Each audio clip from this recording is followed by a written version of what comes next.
What's up, guys? Welcome back to Fish Hex. Today's video is going to be about how to cure ick in the main display tank. Now, the reason why I'm making this video is over the last couple of days I've gotten a lot of questions, pretty much all around the fact that now they have ick in their main display tank and they're new to the hobby.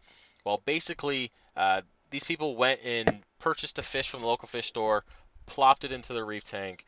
Consequently, the fish had ick, it died, and now the rest of the fish have ick and they are dying off one by one. So what do they do now?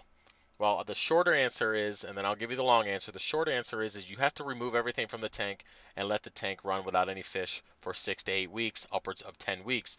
That's the short answer. The long answer to that is you need to remove the fish, put the fish in quarantine. I would do invertebrates. I know some people say you can leave the invertebrates in there. I don't mess around with that shit. I take everything out. I even take the freaking snails out. I don't take any chances.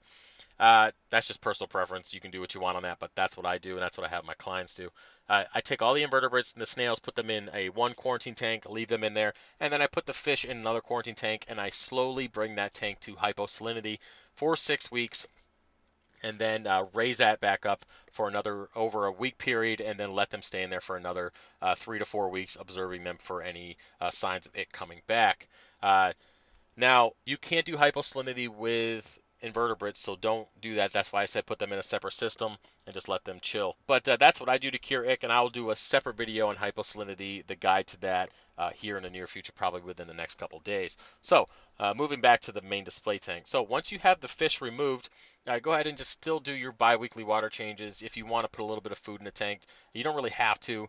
Some people like to sprinkle a little bit of food in there just to keep, the waste going for the bacteria to process all that good stuff, because they're used to having fish pissing and shit in the water and eating all that stuff. So the bacteria is used to a certain amount of bio load. So you can add a little bit of food if you want. You don't have to. And then you let that tank just run as normal for 6 to 8 weeks, again upwards of 10. And then what that does is if the ick parasite does not have a host, basically a fish to live on, it will eventually die. And then this process can take up to 6 weeks. That's why they say to do 8 to 10, just in case, to make sure that it is completely dead. So that's what I recommend you do. And yes, it sucks, but again, guys, I have stressed how many times about quarantine tanks. I had it in my 5 biggest mistakes, my top 30 things I wish I knew as a beginner, and I've made quarantine tank videos, probably like 5 or 6 of them. So I can't stress enough how important it is to have a quarantine tank. That one measure, and it's very simple, guys. Like I said, it doesn't have to be complex. It could be a 10-gallon tank on the dollar per gallon sale at Petco, a $4 sponge filter from eBay, a $7 heater from eBay, and that's it. And then let your fish be in there for 4 to 6 weeks, observe the fish, and then put in your main display. Problem is solved. You take that little step, it will save you the frustration. Trust me. So, with all that being said, guys, I hope that this video was helpful. If you have any questions, please let me know.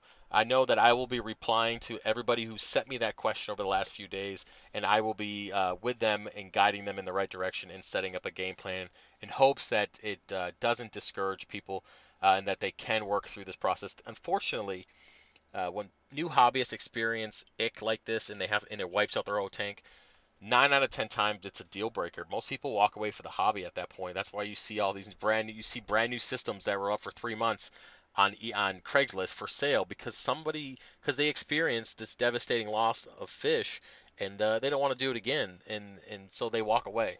That's unfortunate. So hopefully that doesn't happen to these people, and we can keep them in the hobby. So either way, guys, I hope this video is helpful. Again, if you have any questions, let me know.